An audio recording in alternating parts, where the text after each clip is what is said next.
Welcome to Business on Top, where women are building empires, becoming breadwinners, and redefining the dynamics of their households without a playbook. I'm Kaeli Lindhom, mom, wife, founder, and leadership advisor to a portfolio of female-owned businesses generating over $100 million in annual revenue. Most business advice was never designed for women leading and building at this level. That's why each week I'll open the vault and share a leadership lesson from real experience, so you can navigate the decisions you're making every day with confidence. If you're a serious female founder and leadership feels messy right now, you're in the right place. We are rewriting the rules for this next era of how women lead and build. This is Business on Top. Let's go.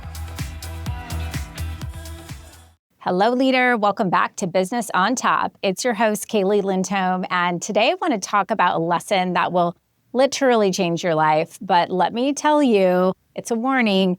Most founders will never take the leap to adopt and embody this lesson because it requires risk-taking, bold action, and like a serious set of ovaries. And the lesson is, don't skip bombing season. This week, I had a call with one of my longtime clients, and we were talking about the state of the business and the season she's in. She is a multi-seven-figure founder with a team of 15 and 3 locations. And over the course of our 5+ years of working together, I've been alongside her through many different seasons. Seasons of rapid expansion, where the focus was planting seeds, launching new initiatives, hiring, adding services, building visibility, and creating momentum. And seasons where the business needed to slow down long enough to strengthen infrastructure, to rebuild systems, improve team alignment, refine operations, and prepare the company to sustainably support the level of growth she had created. Seasons of refinement where leadership became less about adding and more about identifying what was truly producing results, what aligned with the future vision of the company, and where resources, attention, and energy actually belonged. And I think one of the biggest misconceptions founders have is believing business growth should always feel expansive. More momentum, more sales, more visibility. But healthy companies move through seasons much like nature does. There are seasons for planting, where you're launching something new. Maybe you're just experimenting or hiring, and you're putting roots into the ground. There's seasons for nurturing, where the focus shifts towards strengthening systems, developing the team, improving operations, refining the client experience, and giving the business enough attention and structure to actually support the growth that was created. There are seasons for harvesting, where the infrastructure is finally mature enough for the business to produce more predictably, more profitably, and with greater sustainability. And then there are seasons that require pruning, seasons where leadership looks less like expansion and more like discernment. That's where we're eliminating distractions, we're reallocating resources, we're simplifying complexity, and really tightening our focus. Because if you try to harvest from a business that's actually asking for refinement, eventually you end up with operational chaos, fragmented leadership, and a company that's outgrown the foundation underneath it. But this season was different. She said to me, "Kaeli, it's bombing season." And what she meant by that was that she had entered a season of strategic and decisive elimination. So over the course of just a few weeks, she had shut down one of her practice locations in order to reallocate resources into another with stronger scalability potential. She let go of an employee who simply could not grow at the pace that the business now required. And she ended a relationship with a marketing company that was no longer producing the level of return or just strategic alignment that she wanted for the future of the brand. And the list kept going. One initiative after another being dismantled, simplified, refined, or just removed altogether. But underneath all of those decisions was something very surprising. It was a sense of clarity and relief because for the first time in a long time, she stopped trying to carry everything and started protecting what was actually creating momentum. And this kind of conversation isn't actually unusual in my world because taking a business across its next $1 million milestone is actually all about subtraction. She described feeling lighter, clearer, more energized, like she could finally breathe again after carrying too much operational and emotional weight for too long. And I think that feeling surprises many founders because we're conditioned to believe that growth has to feel hard. More clients, more services, more opportunities, more visibility, more expansion, more team, more offers. The list goes on. We start businesses in survival mode where saying yes to almost everything is often what creates momentum in the beginning. But at a certain point, growth without refinement just starts kind of diluting everything in it. And I think this is where founders learn one of the most valuable leadership lessons in scaling, the power of focus. Years ago, I became obsessed with studying the Pareto principle, this idea that a small percentage of inputs create the majority of results. 20% of clients create 80% of your profitability. 20% of initiatives create 80% of momentum. Certain team members consistently elevate the standard of the company, while the others quietly consume disproportionate amount of time, energy, and operational resources in the background. And once you begin looking at your business through that lens, you realize how often founders are trying to make everything equally important. In fact, I routinely have conversations with women about their entrepreneurial ADHD. They have trouble staying on task outside of their craft. And if someone asks an administrative question on a clinic day, their brain feels like it got run over by a truck. And that's because a decision requires decision-making energy, regardless if it's, should I hire a COO, or should that Canva post have a red or a pink frame? When you apply an even distribution approach to everything in your business, eventually you and the business lose your sharpness because too much energy is being allocated toward maintaining things that are just no longer producing meaningful return. Instead of protecting that 20% that is truly creating momentum, we spread ourselves so thin trying to save the other 80. How much time have you spent rehabilitating an underperforming employee instead of mentoring and nurturing your rock star? No wonder you're exhausted. The fact is, at some point, scaling starts requiring discernment, the ability to stop asking, how do I do more? And start asking, what actually matters most? Focused, intentional, highly aligned businesses almost always outperform businesses trying to become everything for everyone. And I think that's why my client was really experiencing this bombing season. She stopped protecting what was familiar and started pouring into what was exceptional.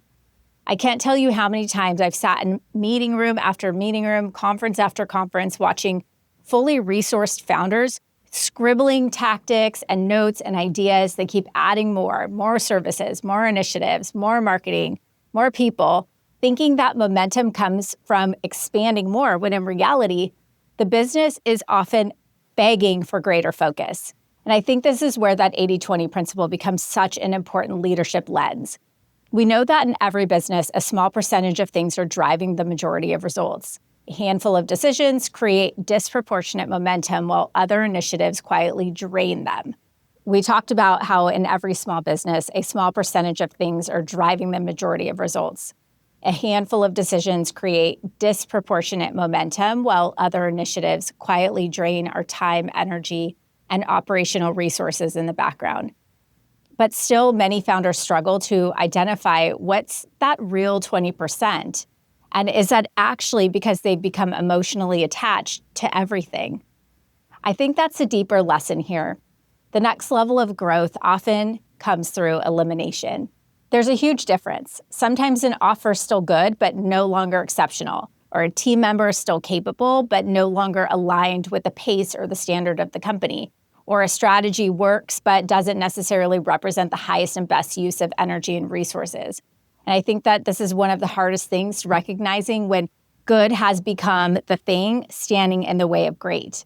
And especially as women, we're deeply relational. And so we attach meaning to history, or we remember who or what was there in the early days. So instead of refining the business, we start protecting it emotionally and probably protecting ourselves. And we people please. We overcompensate for underperformance. We tolerate chronic misalignment and continue investing resources into things that stopped creating momentum a long time ago because letting go feels so uncomfortable. And eventually, the founder becomes the glue holding together systems, relationships, and operational structures that the business has slowly and quietly outgrown. And I also think this shows up in our marketing and positioning. One of the biggest mistakes founders make is trying to be everything for everyone because they're afraid narrowing their focus will limit opportunity.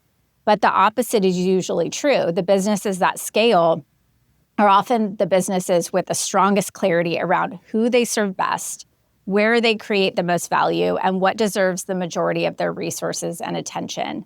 And this level of refinement creates market positioning power. Let me tell you, I've watched businesses become dramatically more profitable after simplifying offers that stop trying to market to everyone and start building value around their most valuable customers. This is where subtraction becomes multiplication. Bombing season is where you remove the distractions and suddenly there's room for greatness to emerge. And underneath all of this is a belief that I think many founders quietly struggle with, and that's that you deserve better. I think that we settle into fine long after we've evolved beyond. Fine clients, fine culture, fine whatever, leadership, systems. Nothing's totally broken, but it's not fully aligned either. And over time, fine becomes incredibly expensive because it slowly drains the energy that you need to build something exceptional. What my client was experiencing in her bombing season this week was not destruction. It was refinement. It was polishing. She had finally reached a point where protecting the future vision of the business mattered more than protecting her comfort with the past. And that's leadership.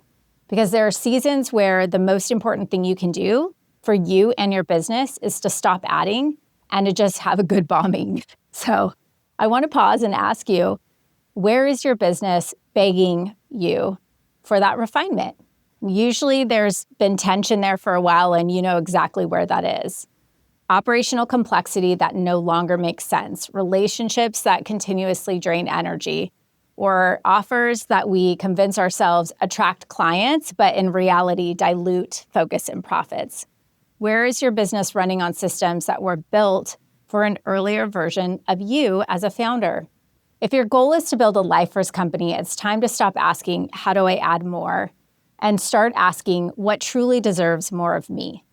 Because every yes comes at the expense of something else. Now, if this conversation around your season of business refinement is resonating with you, I want you to know something important. This is the kind of work we do every single day inside of our ecosystem at KLC, real leadership development. The kind that helps founders understand when the business is asking for expansion, when it's asking for stronger infrastructure, and when it's asking for a sharp right turn. Because so many founders stay trapped trying to carry too much simultaneously, overcompensating for misalignment, instead of building the operational clarity, the leadership structure, and the focus that actually allows a company to scale in a deeply fulfilling way. And that's why we created Spark.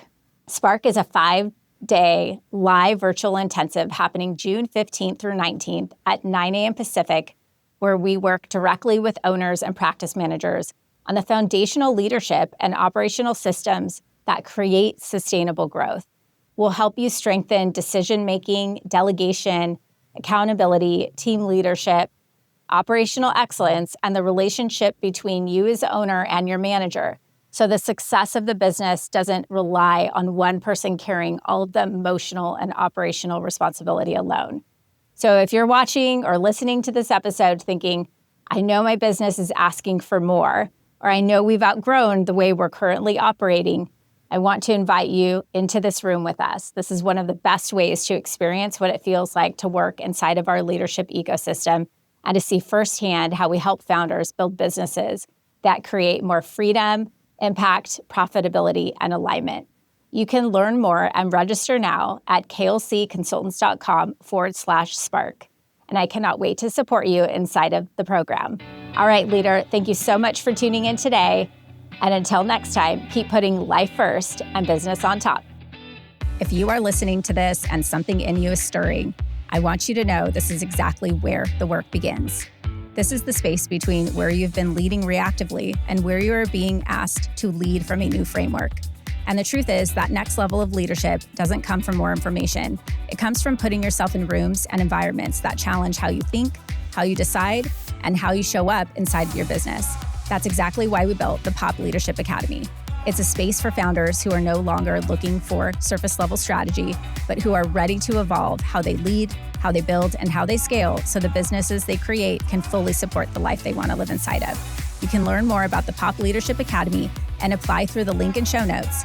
And in the meantime, get more inspiration delivered directly to your inbox through my weekly briefing, The Blueprint, at klcleadership.com/blueprint. Until next time, keep leading life first and business on top.